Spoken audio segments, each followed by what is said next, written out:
안녕하세요, 장쌤입니다. 오늘은 간이가세자 부가세 신고에 대해서 좀 설명드릴까 합니다. 제가 예전에 한번 간이가세자 세금 신고 어떻게 하시는지 한번 동영상을 찍은 적이 있었는데요. 그때랑 지금은 다릅니다. 왜냐면은 7월 1일 날 7월 1일부터 간이가세자의 세금 계산 방법이 완전히 송두리째 바뀌었거든요. 기준금액도 올려놓고 법도 바뀌었습니다. 그래서 원래 간이가세자분들은 1월 1일부터 12월 31일까지 1년간의 매출에 대해서 부가세 신고를 하시게 되는데요. 7월 1일 날 바뀌었으니까 1월 1일부터 6월 30일까지는 기존 방법대로 계산을 하시고, 그 다음에 7월 1일부터 12월 31일까지는 개정된 세법으로 계산을 하셔서 두 개를 합해가지고 이번에 부가세 납부를 하시게 됩니다. 근데 만약에 내년이다. 내년 부가세는 그냥 개정된 세법으로 1년치를 계산하시면 돼요. 어찌됐든 이렇게 기본 틀을 잡으시고요. 올해만 좀 과도기니까 이렇게 좀 양식 자체가 좀 바뀌었습니다. 우선 여기 보시면 아시겠지만 간이가세자 부가가치세라고 적혀 있죠. 이걸 우편물을 받으셨을 거예요. 받으신 분들이 많을 텐데, 이걸 받는데 내가 혹시 버렸거나 아니면은 뭐 내가 받지를 못했거나, 이게 꼭 등기로 오는 게 아니기 때문에 어찌됐든 이 서류가 없으시다라고 하면은 국세청 홈페이지에 서식자료실이 있거든요. 거기에서 검색하셔가지고 그냥 출력하시면 됩니다. 우선 여기 기본적으로 위에 보면 사업자랑 상호, 그러니까 사업자의 기본사항을 적게 돼 있죠. 상호라든지 생년월일이라든지 뭐 주민번호, 뭐 이런 거, 사업자 등록번호, 뭐 주소, 뭐 이런 걸 적게 돼 있습니다. 이건 기본적으로 그냥 적으시면 돼요. 다들 이건 외우고 계실 테니까. 그럼 이 밑에 부분이 좀 문제인 건데요. 우선 크게 이렇게 두 개로 나눠 있죠. 여기는 보면요, 매출이에요, 매출. 그리고 여기는 그 빼주는 겁니다. 그래서 한마디로 위에 거에서 밑에 거를 빼주시면 그럼 내가 납부해야 할 부가가치세가 나온다. 이렇게 알고 계시면 되는데요. 우선 여기 보시면은 6월 30일 이전이 있고, 그 다음에 7월 1일 이후, 이렇게 두 개로 나눴잖아요. 7월 1일부터 법 적용이 개정돼서 그래요. 보시면 아시겠지만 이게 부가가치율이거든요. 원래 이제 일반 가세자는 그냥 매출액의 10%를 내잖아요. 근데 간이가세자는 그렇게 하지 않고 매출액의 일정 비율을 곱한 다음에 10%를 합니다. 아무래도 이제 세금을 좀 깎아주려고 그런 면이 있어요. 보시면은 그러니까 6월 30일까지는 5%에서 30%고요. 7월 1일부터는 뭐 15%에서 40%까지 이렇게 보시면은 아시겠지만 대부분 올랐어요. 예를 들어서 음식점 같은 경우는 원래 부가가치율이 10%였거든요. 근데 이번에는 15%로 올랐죠. 이런 식으로. 뭐 서비스업은 똑같고요. 30%, 뭐 30% 똑같은데, 이제 부동산 임대업 같은 경우는 예전에는 30%였는데 지금 40%로 올랐다. 이렇게 알고 계시면 됩니다. 그럼 여기서 보시면 아시겠지만 우선 6월 30일 이전 과세분, 예를 들어서 제가 서비스업이라고 할게요. 서비스업이라고 하면은 서비스업의 상반기 매출이 뭐 1억이다. 뭐 그럴 리 없겠지만 1억이다 라고 하면은 여기에 1억을 적으시고요. 그러니까 물론 숫자를 다 적으셔야 돼요. 1억 이렇게 쓰시면 안 되고 1억을 다 쓰신 다음에요. 거기에 30%를 곱한 거에 10%를 내니까 이게 300만 원이 되겠죠. 그 다음에 7월 1일 이후분, 똑같은 서비스업이다. 예를 들어서 이때도 1억이다 라고 했을 때는 똑같이 30%에 공교롭게 같으니까 300만 원이 되겠죠. 그러면 여기 합계분에 여기 600만 원이 될 거예요. 근데 여기 보시면 아시겠지만 영세율 적용, 이건 뭐냐면요, 수출하시는 분들인데 간이가세자가 수출하는 경우를 제가 여태까지 딱 한 번 봤어요.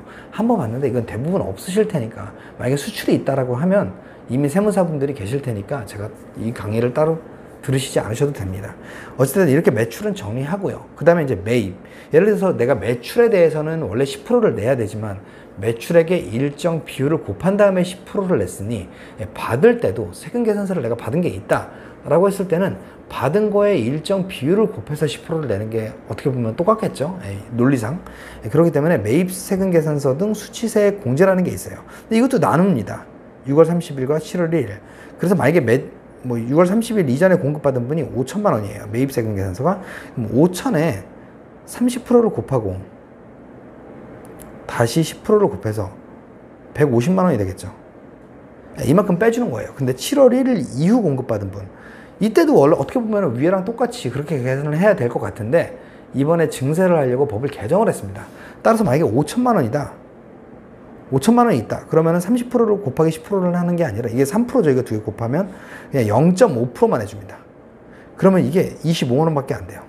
똑같은 5천만 원을 매입했는데 법이 바뀌었어요. 이렇게. 그렇기 때문에 간이가세자분들의 세부담이 상당히 늘어났다. 이렇게 알고 계시면 됩니다. 그래서 이렇게 매입세금 계산서 수치세 공제를 반드시 하셔야 되고요. 의제 매입세 공제는 이건 음식점이에요. 음식점인데 이 부분은 좀 강의 내용이 길어지니까 논외로 할게요. 음식점부는 제가 의제 매입세 공제에 대해서 좀 올려놓은 동영상이 있거든요. 그 부분을 참고하시면 될 것 같습니다.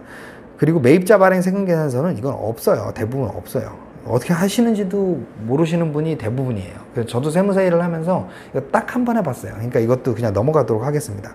그 전자신고세액 공제. 이게 뭐냐면요. 예를 들어서 내가 이렇게 종이를 써가지고 세무서에 제출을 해서 납부를 한다. 이러면 이게 없어요. 근데 전자적인 방법. 그러니까 홈택스에서 그러니까 내가 이거를 온라인으로 작성을 하는 거죠. 그렇다라고 하면은 10,000원을 빼줍니다. 여기 밑에는 다 빼주는 것들이에요. 위에서 빼주는 것들인데 10,000원을 빼주게 됩니다. 그리고 신용카드 매출전표 등 발행세액 공제가 있습니다. 이것도 개정이 됐습니다. 개정이 됐다는 건 웬만하면 증세가 됐다 이 뜻이거든요.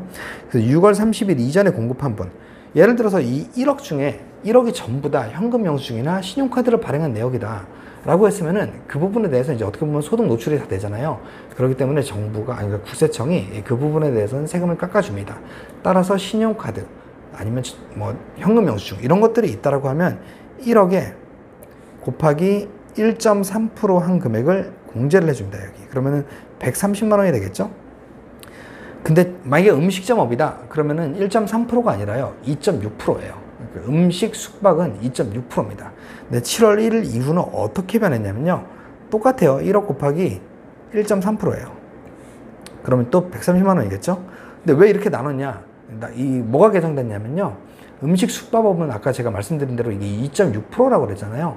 근데 그 음식 숙박업도 똑같이 1.3%로 줄여놨어요. 그래서 모든 사업자가 1.3%다라고 알고 계시면 될 것 같습니다. 그러면 여기 위에서 이게 600만 원이잖아요. 600만 원에서 여기에서 뭐 150, 175, 그 다음에 10,000원, 그 다음에 이거 두 개 합하면은 260이죠. 이거를 뺀 금액을 납부를 하시게 됩니다. 만약에 가산세, 내가 신고를 제때 안 했거나 납부를 늦게 했으면 가산세를 적겠지만 이거는 없다라고 생각을 하고 그냥 600에서 이 밑에 거를 뺀 금액을 여기다 적으시면 됩니다. 그리고 이제 서류가 이게 지금 서류가 한 페이지 안 들어와서 제가 좀 나눠가지고 작성을 했는데요. 밑에 보시면 1번 말고 2번부터는 이런 게 나와요. 근데 면세 수익 금액은 뭐 어차피 부가가치세가 없으니까 별로 의미는 없고요. 과세서, 예를 들어서 내가 뭐 서비스인데 뭐 공인중개사다라고 하면 업대 서비스, 그 사업자 등록증에 나와요. 공인중개사. 그다음에 업종 코드 6자리가 있는데 그거는 홈택스의 사업자 기본사항 조회에 가보시면은 그 업종 코드가 나옵니다. 그 6자리 업종 코드를 쓰고요. 여기에다 적는 거는 총 매출을 적는 거예요. 아까 상반기에 1억이고 하반기에 1억이었잖아요. 그럼 여기다 2억을 적으시면 됩니다. 2억을 적으시고 이름을 쓰고 그 신고 연원일을 적고 사인하신 다음에 이걸 세무서로 가져가시면은 세무서에서 이 납부서를 드릴 거예요. 그럼 그 납부서를 25일까지 납부를 하시면 됩니다. 신고기한 25일까지니까 꼭 잊지 마시고요. 네, 어찌됐든 오늘은 그 간이가세자 세금 계산하는 방법에 대해서 좀 설명을 드렸고요. 다음 시간에는 더 좋은 내용으로 찾아뵙도록 하겠습니다. 끝까지 들어주셔서 감사합니다.